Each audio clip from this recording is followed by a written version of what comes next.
Good evening to one and all. My name is Todd Christie. I'm the Speaker of the House for the Michigan Dental Association. Thank you for being part of actually the inaugural event for us of having an introduction for our new delegates and new alternates here for the Michigan Dental Association House of Delegates. I'm excited to be a part of this with you and bring you up to date and just kind of a flavor of how and why. Actually, the original topic, a title for this was, you missed a meeting and you got elected to be a delegate or alternate. That's probably about how some of it happened to some of you. I know for myself, my first opportunity was back, my goodness, I want to say it's 20 years ago when I was elected to be a delegate from Lakeland Valley. I was all of about 2 years out of dental school at 28 years old. So yeah, it was that far back. And I walked into that meeting completely oblivious. Some may say I still walk into that meeting completely oblivious, but for me, it's a place of excitement. Seeing some new things, doing those, but there's a lot of nuances. And I know we do have a couple of folks who've been in the House of Delegates before, Dr. Smiley, and I know Dr. Johnson, past president as well, Dr. Chrysler. We've got a few of you in here who I know will help me out, Dr. Stillwell too, that have been there. And this meeting is geared towards, for those who've never walked in that house before, to give you an idea of what to expect. And for me, that was one thing that I didn't have, and one thing I've always kind of sought to mentor, foster those relationships for folks and say, here's what you're going to see. So it takes a little bit of the Wizard of Oz approach out of it. So you see behind that curtain for what we have. All right. So there we go. So here's where we're at. So as I go through, Michelle, keep track for me. And welcome to the MDA New Delegate and Alternate Delegate Information Session. So here's what we're going to try and get done, and I do anticipate trying to be done within an hour. I value your time, and you'll learn that at our house. We run on time. When the gavel says we strike it at a certain time, 1 p.m., this is the time we keep. It's on my watch. It's a Shinola. It keeps great time. We know when we're starting. So I want to give you some ideas of what we're going to see tonight, and there's a lot listed here, I know. First, acronyms you're going to see tonight. The MDA and the American Dental Association have a plethora of acronyms, of word soup, letters go anywhere and everywhere, and even in my conversation with Michelle, there's even internal ones that I'm learning now too. So we'll go through those. We have the MDA House of Delegates, members, your roles and powers. For what the House of Delegates can do, the roles of delegates and alternates for what you'll be doing, my role as a Speaker of the House, what the committees of your House are, then the MDA manuals and documents that are specific to the House of Delegates, next, parliamentary procedure, resolutions and motions, and last, voting in the House. Now, my goal for tonight was to get you a baseline. We are not going to go through and raise our hands and make motions and make changes and do everything with that. Today, I want to just bring you out from a baseline for where to start from. We have a meeting coming up, and that'll be on March 18th. That's for folks who've been there before. By the way, I invite all of you to attend that meeting, and I'm going to ask for your help potentially if there's topics you've heard about or want to see for that meeting. So those who've been in the House before that are sitting here and watching that want to join it and give me some ideas of what you'd like to see, we'll have a request for that later on too. So at the end of each section, we'll go through. So first, here we go. Acronyms you'll see within this presentation. Here we go. House of Delegates. Yes, the HOD. I always like that one. House of Delegates Reference Committee. This will be RC. You'll see this mainly, you'll see a lot of these, you might see some of these, not a lot, but on our Saturday meetings, the Saturday caucuses that you have when everything comes out from the reference committee, it'll be an RC. Board of Trustees, you see how simple we have to make these because we're dentists. BOT, Executive Committee, EC. So the Board of Trustees, the Executive Committee, all of those. All right. This for me is my one challenge. Let's see if I can do this. So the House of Delegates consists of 102 voting members. 100 of them are elected by their components, and they are officially certified as delegates as well. And also we have 2 student delegates, one from each of our 2 dental schools of Michigan and Detroit Mercy. So those are our voting members of the House. Now we have non-voting members of our House as well. In there you'll have all the past presidents are invited, ADA council members, your MDA committee chairs, our members is there without a vote. You also have the Board of Trustees and the Executive Committee of the association. Now, one unique part of our House of Delegates, our non-voting members are able to go through and make motions on the floor. They're able to speak at microphones. Many times you'll see that members such as those are not able to do that at microphones, but in our House of Delegates, we foster and care about their views. We understand there's experience and wisdom there, and so we appreciate when they're able to provide assistance to the House as well. However, they can make those motions, but they can't vote on them, but they can assist in those ways, which is a great asset to have with looking at the history for our association. All right, so the role of the House of Delegates, this is the official role: support and advance the profession of dentistry and the oral health of the residents of the state of Michigan. Further, to establish and support the mission statement and bylaws of this association. As such, the purpose is to focus on public policy, legislative advocacy, professional practice issues, and representation of the members. I think if you look down at that last sentence there that it talks about public policy, legislative advocacy, professional practice issues, and representation of the members, that's where your committee structure comes from. The committees of the board that you see, committees on membership, peer review. You look at the dental pack, you look at CGIA, which is for the governmental affairs. All those parts, that's what focuses everything back and works with the House of Delegates for what your role is. But we focus our stuff, the House focuses back on those roles in particular. And so that's where you'll see information before you to discuss at your meetings. Or you're going to see more later on as to what I'd like to remind you of and let you know what your role is going to be and the power that you have to bring stuff forward to the House of Delegates, to the Board of Trustees, to the Executive Committee. That's what the role of a delegate and alternate is. Let's go through. All right, so members' roles and powers again. Here's what the power of the House of Delegates is. Advise the board regarding any matter of importance to the association. The board will act on all resolutions adopted by the House no later than the second board meeting following a House. Our House of Delegates is an advisory role, producing and providing ideas to the board for areas that the board should act on. The House can provide those right now.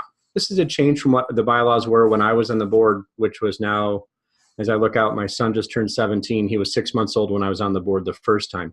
This has changed, but one thing is this advisory role to the Board of Trustees from the House is invaluable. This is where great ideas can come from.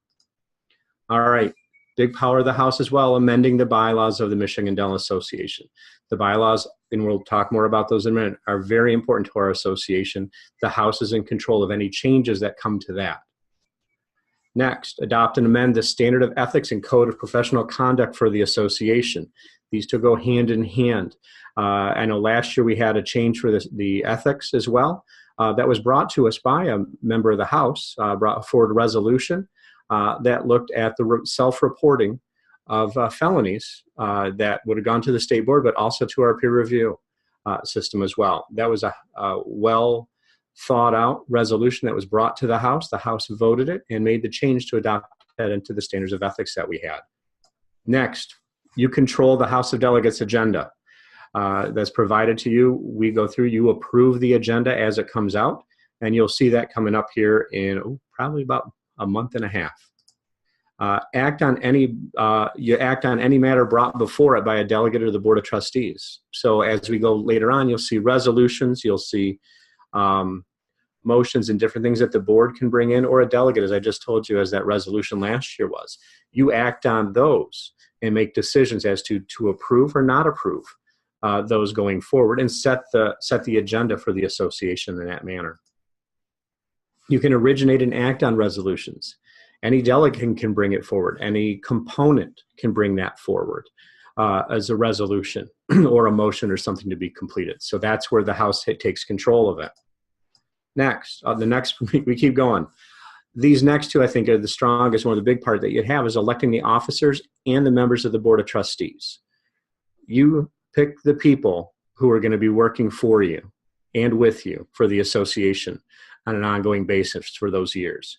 You elect the president, president-elect, secretary-treasurer, the editor, the speaker, and all those trustees are all ones that are elected by the House of Delegates. Those are voted on by the delegates. Next, develop, adopt, and amend your own rules and procedures that you have for House business. You're in control of your rules. There's a whole book that we have that's out there. We should get the fancy acronyms out for that, but the House has its own set of rules. And those you have, they're all available to all of you to take a look at. You can establish special committees of the House of Delegates. I think this falls in as well with work groups. We've had a work group the last 2 years that came from 2 different components brought those forward to set aside work groups. One looked at, actually, the one work group looked at how we can better communicate with our members from the Board of Trustees through the association. And actually what we're doing tonight is less than 13 months past from when that work group finished its work and made recommendations. Using Zoom video conference allows us to talk from Troy to St. Joseph, up to Big Rapids and up to the Upper Peninsula as well. It makes it one way that we can all be a member dentist, but have a family, have a life, and have a practice. I don't think that I want to have this meeting in person where we're all driving amongst what we have out here in January in Michigan right now. But that all came because of a special committee, or actually it was a work group that was formed. And that's what can occur. An idea that someone had became something that this association now uses, and I'll say on a weekly basis, to allow members to be involved, which is a great thing. Next, elect your delegates and alternates to the American Dental Association House of Delegates. Delegates that are not officers, here's the deal. You get to elect the delegates and alternates that go to serve and be your representative and our association's representative at the American Dental Association House of Delegates. You'll see that on the election that's coming up this year as well. Last, and I don't recall if this has ever occurred, but remove any officer from office or trustee from office without cause at any meeting of the House with an affirmative vote of 3/4 of the delegates casting a legal ballot at that meeting. I hope we never have to come to that. And last, and actually this is one that's new, and for our seasoned delegates and alternates are on there, elect the American Dental Association District 9 trustee. For our new folks, obviously we have our trustees for Michigan that are elected across the entire state for where they are elected from.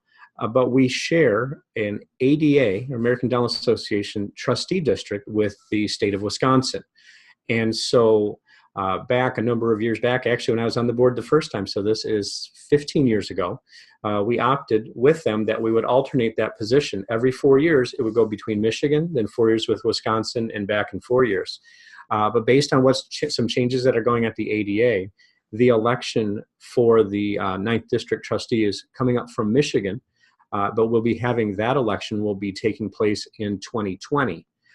They will not be seated until the following year, but they're moving that election up because there is so much going on to help get these people prepared or onboarding for their roles that the ADA is asking that we move that up. So we'll be making that announcement going forward as well. And that's something new for us that our executive director and others have been working on too. So let's keep chugging through. All right. Roles of delegates and alternates. Delegates and alternates, you represent your component dental societies, providing your unique observations about issues impacting dentistry, as well as what's going on in your component, communicating your observations and needs to the MDA through the House, but also reaching out to the board as either a delegate or a delegation. You serve in the House of Delegates. You also have certain obligations that you'll need to do. You need to be well informed on the issues confronting your profession and serve as a communicator between your constituency and your component and the board. It's critical that you're also attending component dental meetings as well as keeping up with MDA communications. Keeping up on what you see from your executive director, following through what you see that comes out from Delegates Digest, reporting those back to your folks and seeing if they have an opinion, seeing if they have a question. Those are what we need to know. One part, if for those of you who've been at your board meetings, as something that started in the past year with communication is that our MDA board, before each meeting, one part is that they're having a Zoom conference to let you know what we'll be discussing, to see if there's any feedback or you want to reach out to anybody. Second, each board member is being assigned typically 2 components to reach out to and ask those component presidents and executive directors if there's anything they would like to have brought forward to the board. That's what you're seeing. So as a delegate or alternate, you might see that in your board meeting. It's one more way we're working on communication. Next, your term is 1 year. Now, components might extend that. I know at Lakeland, typically they've had a 4-year term. It makes it for continuity purposes, so you don't have people up and down. But the term that we have for MDA is 1 year. Your component can have that be longer.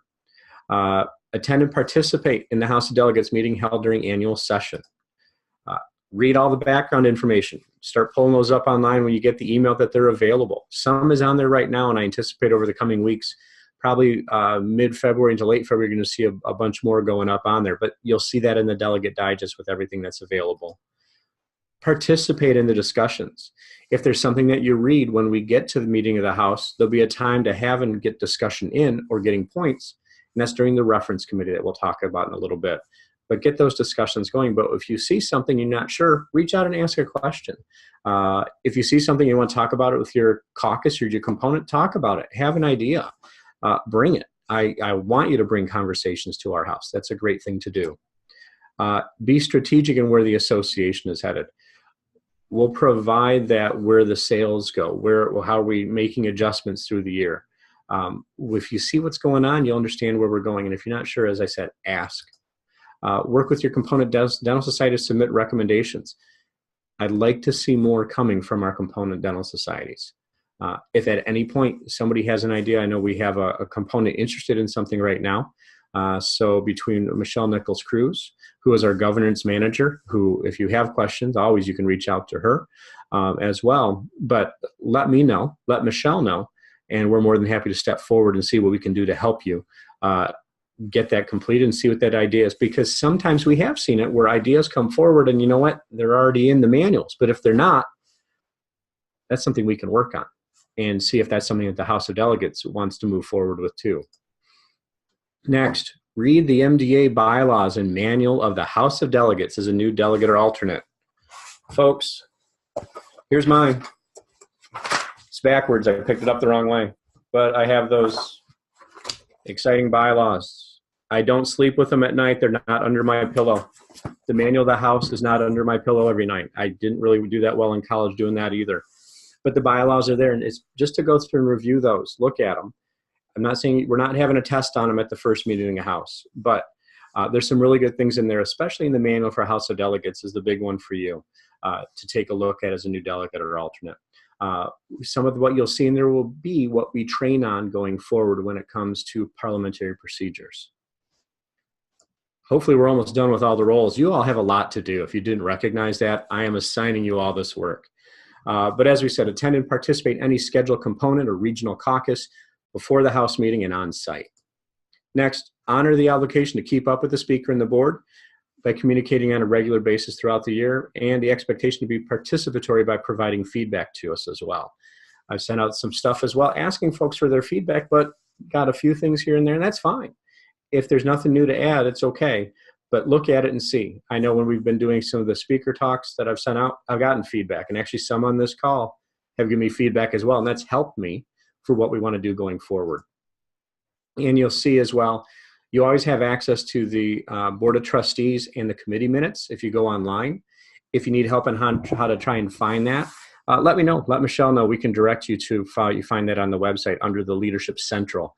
And if you click under House of Delegates, there'll be different tabs in there that you can go through and play and look at stuff. Oh, yes. This is one big thing. Know who your MDA officers and trustees are and communicate ideas, suggestions to them as well, and concerns. And if there's something you see going well, let them know too. That's a big thing. We want to know what's going well. But you'll see them. Their pictures are out there. Trust me. I feel overexposed many times with how many times I see my own picture. And that's why. But I don't mind. Here to serve. All right. My role. I get to conduct the meetings of the House of Delegates, presiding impartially over debate, ensuring that procedural rules are followed. I ensure that you all behave yourselves, as do I, and we work well with each other and we play well in that House of Delegates meeting room when we're there. Maintaining order at all times. I do not want to gavel and yell, but I will lean over the podium. I think I've learned a new technique at my meeting is lean over and glare. I think I might do that this year just for a couple people. But we'll have some fun. No, we won't have fun. We're there to work. Next, ruling on points of order. Questions that come up and parliamentary things that come forward. But the points of order will be different. Thank you. Points of order will come forward. And questions and answering on those. Next, ensuring that votes are taken accurately and they are announced. So you will see those as well. We'll talk about voting a bit later. But most importantly, is protecting the rights of all members of the House of Delegates. Whether you're in the majority in the vote or minority in the vote, is making sure that you have your voice heard and giving the opportunity for that. But we'll work on that. We always want to work on that. And next, make appointments to the committees of the House of Delegates. And you're going to see that here in a moment for what those committees are. And provide training and information regarding parliamentary procedures and support to the House of Delegates. So what we're doing tonight, you'll see some other videos that are going to be coming out here in a bit over the next couple months that will talk about the schedule. We'll have some other smaller ones that will talk about maybe the reference committee. I'm looking for topics on those. I know there's always a number, but if there's some that you all see, let me know if you see something tonight and we can put together a video on that. I like to keep those under 5 minutes. My goal is under 4. I can't do them in under a minute. I know Dr. Smiley requested that I keep them even shorter, but that's just his request, and we are not listening to him on that. But I know you tried. But sometimes we'll keep them succinct and get them through. Just a quick hitter and do it that way. All right, let's get to the committees of the House of Delegates. First, the Committee on Credentials, Rules, and Order. There's 3 delegates who do this. Now, you'll see in some of these, you can either have a delegate or an alternate, or you can only have a delegate. But in this one, it's 3 delegates. So the Credentials, Rules, and Order. They recommend that the current House of Delegates manual be adopted for the current year. They make any changes recommended for the following year, and they determine and record the number of delegates present at each meeting to certify that a quorum is present.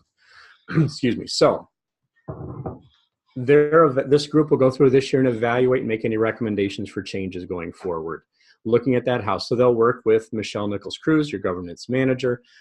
If they have any questions for me, I'll step in and answer any questions as well, but seeing if there's any nuanced or changes they want to make to provide to the House for the House to improve that. The bottom one there is determine and recording the number of delegates present. So we need to know how many people are there. Do we have 102? Yes. Okay. A quorum is present for where we're at. Last, recommending to the House in case of dispute over the seating, assignment, or certification of a delegate or alternate. The one part we do see is sometimes the changes need to happen. I know for my second year when I was a delegate, we had 2 delegates from Lakeland. Our chairperson opted not to come in for the meeting at all. Well, I was there as not the chair, and we had to call our alternate delegate. Now, we're in St. Joe. The meeting was in Detroit at Cobo. We had to find our alternate delegate who just happened to be in the area visiting a friend, and he was in for the meeting, but we had to get him certified so he could be one of our delegates. This committee right here is the one who helped have that be certified to make sure that 1, that they were an alternate, and 2, they could be certified and moved over into the role of a delegate, because that's where the voting comes up to. In particular for the appointments for the trustees and for the board. But that's what we need to make sure of. So that's what this group does. Next, Committee on Bylaws Language Review. Now, I don't think there's a really good acronym for this one. I don't see CBLLR, whatever it is. That's not too exciting. I'm sure Michelle has a fun one there. But this one, we have up to 7. This is delegates or alternates. Now, what do? They receive and review in advance the language and structure of proposed amendments to the bylaws. As the House of Delegates is in charge for amending the bylaws, they're going to go through and evaluate these. Now, are they looking for what the effect is? No. They're looking to make sure and identify any potential conflicts in lines A, B, C, because many times, as you know, in different things in our lives, a small change here can affect here and here. Well, we want to make sure that any change that occurs, that all other effects in the bylaws are caught ahead of time to make sure everything moving through is correct. We will never get everything perfect. Well, we'd love to say it's perfect. But this group tries to make sure, is there anywhere else in the bylaws that this one change here will make another change here? Ooh, we missed this one. We want to make sure we make any other changes be caught. This group also works with Michelle Nichols-Cruz, your governance manager. So they go through to check these out. This group, most importantly, to realize this is not empowered to stop or prevent the adoption of any proposed amendment or resolution coming to the House. They're looking to make sure, are all of the ducks in a row, I's dotted, T's crossed. That's just to make sure that's all correct. But they can't stop it from coming to the House. It goes before the House and the House decides. So Next, this is the big one for me, is the reference committee. This is the one that's there. This group, you'll see this, and we talk about what the structure of the House is on the Thursday meeting. The reference committee considers all the resolutions assigned to them. They conduct an open hearing for the members of the association, and they report their recommendations to the House for consideration. The reference committee is made up of delegates and alternates. We will have our Thursday morning, the first meeting of the House is on Thursday morning at 8:30. We will have, as the schedule goes, and you'll see it a little bit later, the reference committee will meet at the end of the meetings. They go through each resolution, and any member of our association can come forward and give testimony in regards to their opinion on a resolution and make any recommendations or changes that they might recommend to that committee for its consideration. We can have some chat, we can have no chat. It all depends on what the members of the association. So this committee is of the House, but it's for the entire association to come forward and give testimony. There is no debate at a reference committee. You can speak in favor of a resolution, or you can speak against a resolution that's up there. But that's it. We won't have debate from side to side, and that's the big thing. It's just going to give a reference and give a referral back to the House with its recommendation on Saturday. So this group takes in all the testimony that it hears. It decides based on that testimony whether that it will make a recommendation to vote for, vote against a resolution, or sometimes they come up and they write a different resolution. This is where you'll see that initials RC. But they can feel that they made a better resolution to make it more based on what the testimony they heard and make an improvement upon it, and that goes before the House. So this one is a busy one for when we're at the House, but the whole idea of a reference committee is to get the work done ahead of time for our second meeting and speed that meeting along in an orderly fashion, but still obviously allow for our members of our association to give their testimony on a topic. All right. I'm not seeing any questions, and that's okay. I'll keep rolling. MDA manuals and documents for the House of Delegates. All right, I told you got your MDA House of Delegates manual. It's online. You can find it through the MDA website, and you can pull that up under our manuals and documents on that site. This reviews the common rules of order for the delegate or alternate may encounter and how they appear for the House of Delegates.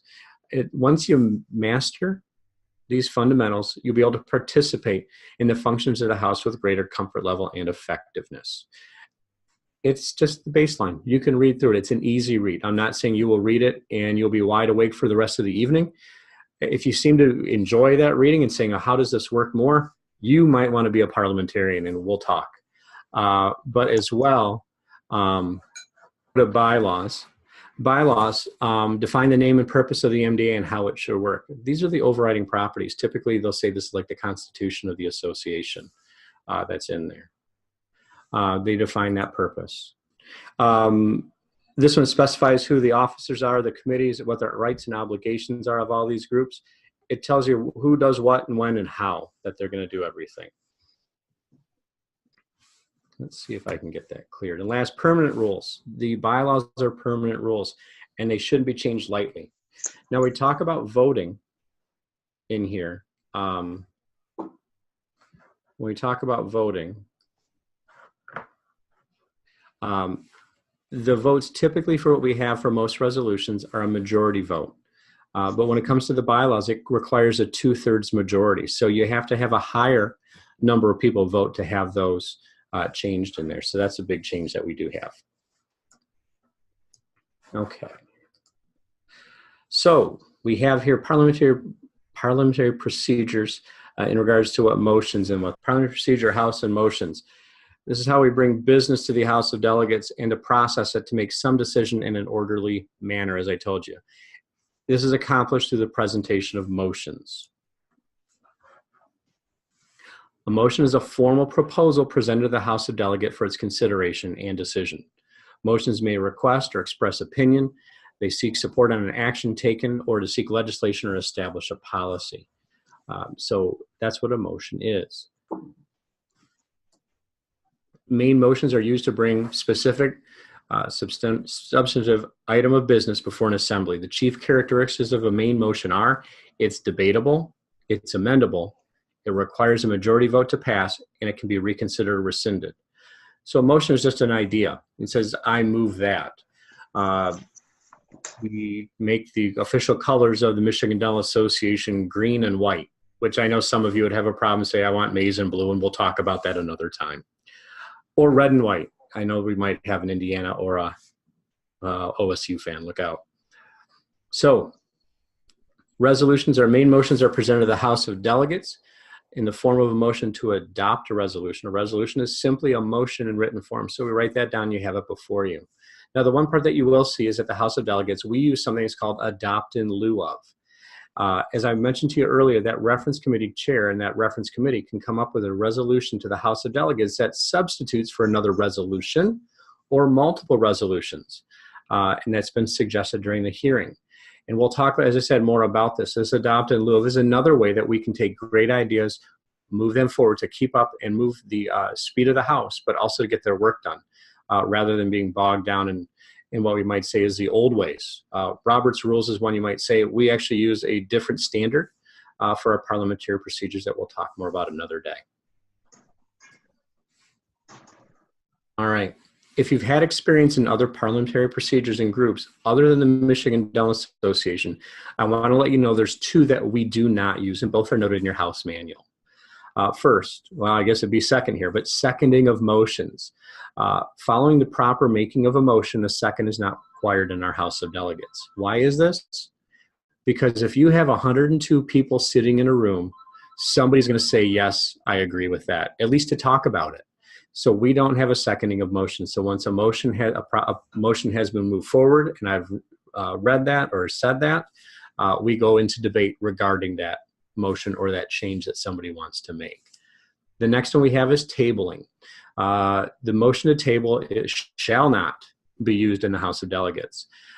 This is one that pretty much if you were to table something, you're trying to kill it. That is Robert's Rules. It's old school parliamentary with that, and it's something we don't use in our association. All right, we're getting down to the last one here, voting in the MDA House of Delegates. We vote on our resolutions before you. Most motions introduced into the House require a majority to be adopted. However, there are some, as I said, that require a higher vote of 2/3 or 3/4.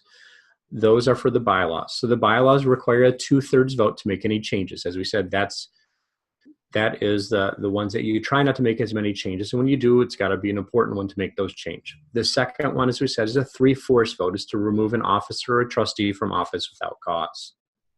Now, voting by general consent. This is something new that they've been using. Actually, your current president, Dr. Peters, when she was speaker, they brought this in. Voting by general consent. The principle of general consent is used at the discretion of the presiding officer, whether it's myself for your House of Delegates meetings or from our president or those that do our meetings for our Board of Trustees. The reason you do this is to save time when deciding on routine or non-controversial issues. General consent means that all members of an assembly are in agreement on a question, and so no formal vote is necessary. This is where if somebody's come up and they've made a recommendation to make a change, a motion to change or alter one of the resolutions before you, and if all the debate that's in front of us has all been in a certain, let's say it's all been for the positive, and I'll say if there's no objection, the proposed amendment stands approved. If anybody in there objects and says I don't want to agree, we'll go through and take a vote on that one if the agreement's not unanimous. But that's where if we had person after person or delegate after delegate or alternate up there speaking in favor of it, by general consent, we'll take that so to help speed that up. And that's worked very well, I've seen over the last 2 years within the Board of Trustees, and as well we used it a few times last year during the House of Delegates. Now, the most 5 common voting methods, and this is the next important part, used in our House, are voice vote, show of voting cards, electronic voting, a standing count, written ballot. Now, at the end of each vote, I will announce the outcome. I want to hit the top 3 that we have here. First, the voice vote. This vote is taken orally. Hey, it's the voice. You'll say aye for positive votes and no for the negative votes. So those in favor say aye. Those opposed say no. And so we'll have those. I will do my best to always say that in the same tone instead of saying favoring one over the other, whether if you say I or no, you're not going to see me. The inflection will be the same. I've been practicing that at house with my kids with that. The speaker will determine the outcome of the vote by the magnitude of the voices, seeing what it is. So if you all get up and scream aye and there's a bunch of people get up and scream no, well, we're going to do something else, because when in doubt of the majority, I might ask for a show of voting cards. There's our next one. So show of voting cards, it's our most common method that we've used for years within that. Calls for positive vote or negative vote, and you pick up your card and you hold your card up. I will say that one of my favorite ones was back when Dr. Secord was speaker all those years back, and he was a Notre Dame fan. I think Notre Dame graduate, his daughter went to Notre Dame. And his cards that he had made up had, I think it was, they had blue and gold. They had the blue and gold, and I think ND might have been on one of the cards as well. So it drove some of the Michigan folks even crazier than I think they'd ever been if it had been Michigan State. I agree with you all, by the way. Next, there's times with the voting cards we're not sure too. Last year we had this on some issues. And so if we're not sure on the I vote or the voice vote, we're not sure on the voting cards, it's hard to say which one if we're looking for a majority. And I'm looking at a vote of 102 and it looks pretty close, we're going to go through and say we're going to put an electronic vote. So in front of you, you'll have a keypad. You'll be able to, when you come into the house on our Saturday, you'll be checking out and having a handheld keypad that you'll be able to press in numbers or whatnot, and you'll know exactly what to press, because in this one, we use it at the discretion of the speaker, or a member of the house can request this. It's called division, so we'll go through and figure out how we'll have that count. So I'll instruct the House of Delegates as to the method to be utilized to capture your vote electronically and verify that everyone has had opportunity to vote before announcing the outcome. So it might be for if you are in favor of this resolution, press 1. If you're opposed to this resolution, press 2. And then we'll wait, and you'll see me, and I'll do this. And I'm going to look over to my left or right. I'm not sure which side they'll be here. Last year I looked to my left a lot. Was to go through and I'll get the nod from the table, because we have a company that's over there tabulating all your votes. And so when they believe that they have all the votes in, I'll get a head nod and a wave, and then we'll put those up on the screen. So we do go through and display those results on the screen, with the exception of election outcomes. Those will announce who a winner is for an election, but we don't put up candidate A had this, candidate B had this. But when it comes to all of your votes on resolutions, you're going to see those numbers when we get done. I do anticipate that I would prefer to do it this way, that we'll take electronic votes for any bylaws, because it does have that 2/3 threshold. I want to make sure we have that.